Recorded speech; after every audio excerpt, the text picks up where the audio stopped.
and sovereign continuation and revival of multiple of these historical Hindu sovereign states and Hindu ecclesiastical entities.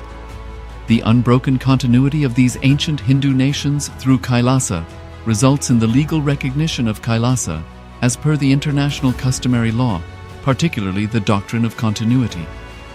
The international law, the doctrine of continuity, implies that upheavals and revolutions within a country, changes in government, territorial adjustments, measures taken during military occupation, or other internal transformations do not negate the existence of the country, do not affect the legal personality and international obligations of the country or state.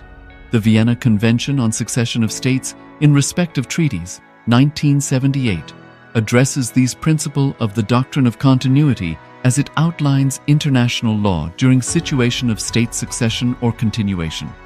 International law recognizes a state's legal personality by recognizing its identity.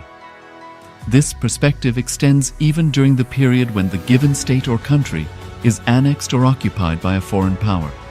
Even in such cases, the legal personality of the state is considered to persist, enabling its subsequent re-establishment.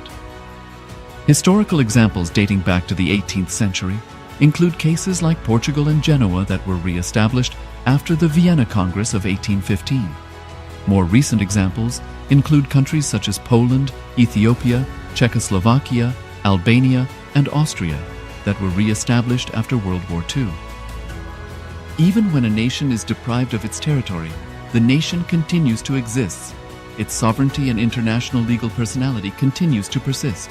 The Dalai Lama, as the spiritual and temporal leader of Tibet, exemplifies this principle.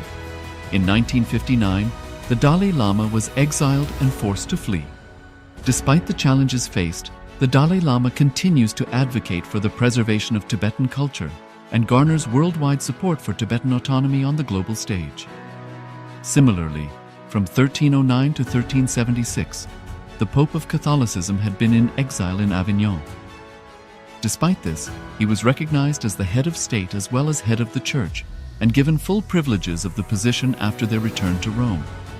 Even in 1861, much of the papal territories had been lost, leaving the Pope with no sovereign territory other than the papal residence and related buildings. Yet his temporal powers were still acknowledged.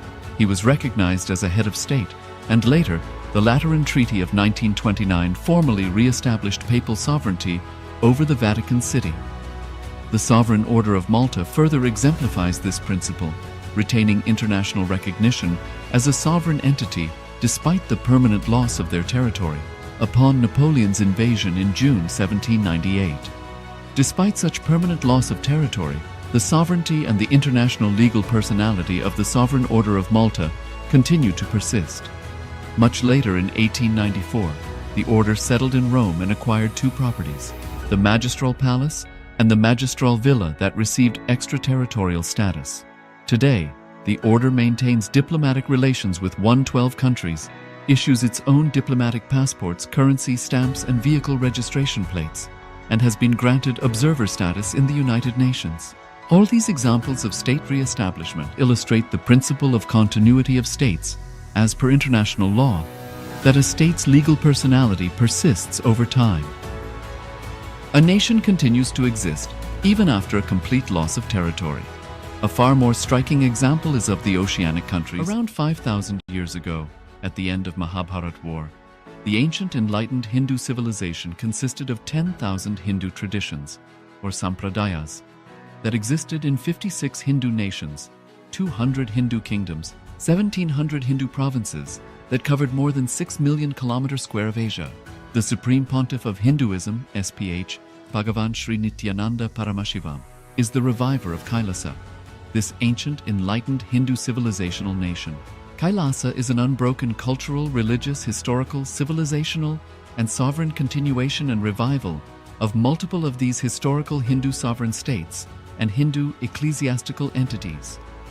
The unbroken continuity of these ancient Hindu nations through Kailasa results in the legal recognition of Kailasa as per the international customary law, particularly the doctrine of continuity. The international law, the doctrine of continuity, implies that upheavals and revolutions within a country, changes in government, territorial adjustments, measures taken during military occupation, or other internal transformations do not negate the existence of the country.